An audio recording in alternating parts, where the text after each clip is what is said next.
வணக்கம் மக்களே. இன்னைக்கு வந்து எந்த ஹீரோ பத்தி பார்க்க போறோம்னா இவர் தான். வாட்டர் பாட்டில் உள்ள தண்ணி. ஏன்னா வெயில் காலம் ஆரம்பிச்சிருச்சு.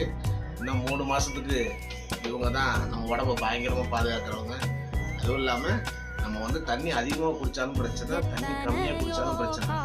உடம்புக்கு எவ்வளோ தேவையோ அந்த அளவுக்கு நம்ம குடிக்கணும். அப்பதான் உடம்பு வந்து கொஞ்சம் ஆக்டிவா நல்லா இருக்கும். இந்த வெயில் காலத்துல நம்மளும் நல்லா ஆக்டிவாக இருக்க முடியும். இது ஏன் தண்ணி எப்படி வேணால் குடிக்கலாமே நீங்கள் கேட்கலாம். ஒரு அளவு நமக்கு தெரியணும்ல. சாப்பாடுனா இவ்வளோ சாப்பாடு சாப்பிடணும் தெரியும்.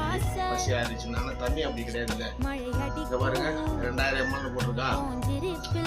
எனக்கு வந்து டாக்டர்கிட்ட கேட்டதுக்கு எனக்கு இந்த மாதிரி நீங்கள் 3 to 4 லிட்டர் தண்ணி குடிக்கணும் அப்படின்னு சொன்னாங்க.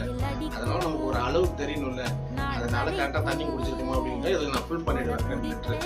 இதை குடிச்சு முடிச்சுட்டு அதுக்கப்புறம் வந்து மறுபடியும் ஃபுல் பண்ணிவிடுவேன். மொத்தம் 4 லிட்டர் ஆயிடுச்சா. முடிஞ்ச அளவுக்கு 3 to 4 லிட்டர் வரைக்கும் நான் கண்டிப்பாக குடிச்சிடுவேன். அதுவும் இல்லாமல் வந்து பார்த்தீங்கன்னா நீங்கள் தண்ணி மட்டும் இல்லை, மோர் குடிக்கலாம், வெள்ளரி பிஞ்சு சாப்பிட்லாம். இதெல்லாம் கூலிங்காக இருக்குது. இளநீர் குடிக்கலாம். ஆனால் இளநீரில் வந்து மார்னிங் குடிக்கக்கூடாது, வெறும் வயிற்றில். ஒரு 11 மணி இந்த மாதிரி குடிக்கலாம். வாட்டர் மெலன் குடிக்கலாம். இதெல்லாம் இருக்குது. இந்த மாதிரி குடித்து கொஞ்சம் உடம்பை பார்த்துக்குங்க.